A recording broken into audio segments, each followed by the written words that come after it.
hablemos del final de... Antes que nada, cabe aclarar dos cosas. El primero, este video contiene spoilers. Y el segundo, todo el análisis aquí mostrado va a ser en base y a través de lo que se nos muestra en la película. Por lo cual en ningún momento se busca interpretar la psique de las personas reales en las que están basados los personajes. Es más que posible que mis conclusiones y opiniones sean completamente desacertadas y se usaran para entender a las personas reales en las que está basada la película. Una vez aclarado esto, comencemos. ¿Por qué Douglas muere al final de la película? ¿Qué es eso que descubrió que lo perturbó al grado de quebrarlo y no querer continuar con su vida? Bueno, la respuesta es bastante clara. Es nada. Uno de los temas más recurrentes en las películas de la Segunda Guerra Mundial es entender cómo fue posible toda la barbarie cometida por el régimen del Tercer Reich. Ya existían antes las guerras, pero lo ocurrido en la Segunda Guerra Mundial provocó que incluso se creara un término legal de crímenes contra la humanidad. Todo lo que hizo esta gente hizo que todos los demás pensaran, bueno, ok, hay que poner límite. ¿En qué momento toda una población se insensibiliza ante semejantes actos de violencia e incluso solapa y acepta su ejecución? En Nuremberg, el juicio del siglo, esta pregunta se intenta responder a través de la relación de Douglas con Hernán, donde Douglas intentará descifrar la psique de Hernán y en el proceso entender al pueblo del Tercer Reich. Por eso es importante cómo se nos presenta Douglas, no solo como un experto en el tema psiquiátrico, sino como una eminencia, un verdadero boss, alguien que destaca incluso entre los que destacan.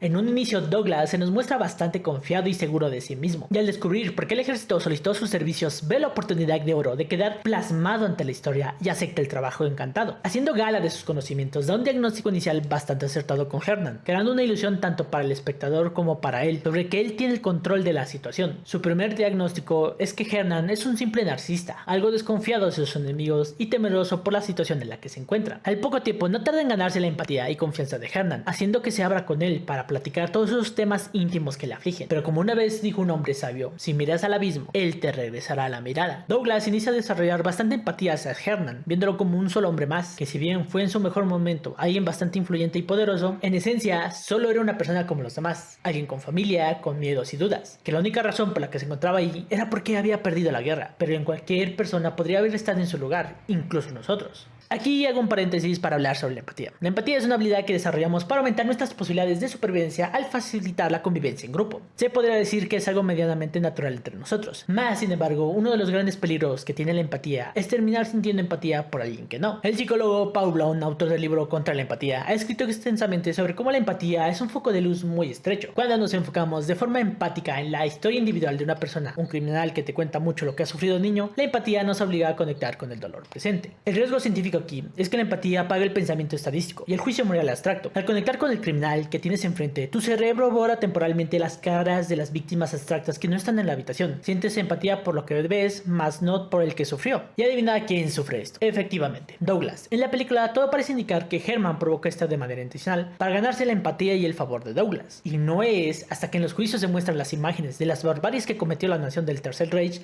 que Douglas inicia a recordar con quién estaba tratando. Un momento, que este es un hijo de... A partir de este punto, la película consiste en cómo Douglas intenta desarmar los argumentos del carismático Hernán para evitar que se lave las manos internacionalmente por los actos que cometió su jefe, él y su gente. Pero la película nos deja algo bastante claro.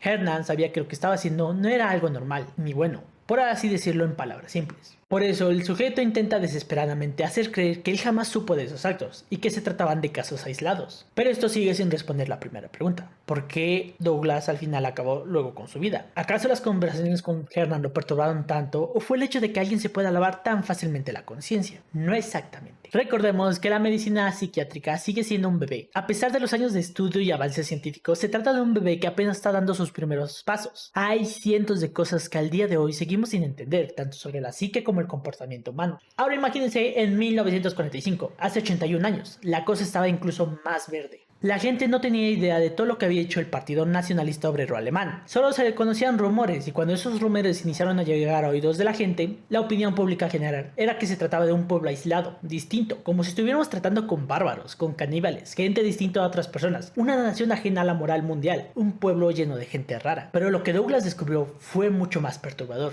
mucho más humano. Fue la nada. Hernan y los demás cabecillas tenían sus complejos y defectos, pero no eran distintos a los que podría conocer de gente en su misma nación u otras naciones. Esas cualidades no habían sido el origen de estos crímenes. Ellos eran como las demás personas, y ese era el problema. Porque si no había ninguna cualidad especial en estas personas que justificara el porqué de sus actos, solo significaba una cosa: en cualquier lado, en cualquier nación, en cualquier sitio podría volver a ocurrir algo así. Y a ver, hoy por hoy conocemos cosas que explican mucho mejor la situación de cómo fue que se pudo dar origen a todos estos actos, como lo fueron los experimentos de Milgram o el experimento de la cárcel de Stanford. Y si tú has investigado estos experimentos, puedes perturbarte un poco, pero imagínate en esa época. Una información así podría ser más que choqueante y va prácticamente en contra de todo lo que se creía en su momento. Solo piensa en un momento, casi 15 años después, cuando se realizaron el experimento de Milgram, los expertos en el tema creían firmemente que solo el 1% de las personas iban a terminar el experimento, y al final terminaron con el 65%. Douglas no tenía un número como tal, pero en esencia había entendido esto. Había entendido que la violencia ejercida iba más allá de la psique. También la película es excelente al mostrarnos algo del famoso carisma. Si Herman llegó a ser tan carismático como para cautivar a Douglas, que técnicamente era una eminencia, pues qué posibilidades tendrían otras personas. Y si así era Hernan, ¿cómo era la persona que era su jefe? El mensaje de la película es bastante claro. Eso que pasó por allá de los años 40 puede volver a ocurrir, porque cuando la violencia es más bien sistemática, ¿qué nos impide que una persona carismática haga creer a una población que algo que no está bien sí lo está? Un mensaje simple pero poderoso: el hecho de que ellos podían caer en el mismo círculo de violencia. Y bueno, gente, esto fue todo por el día de hoy. ¿Te gustó el video? Dale a like y nos vemos hasta el siguiente video.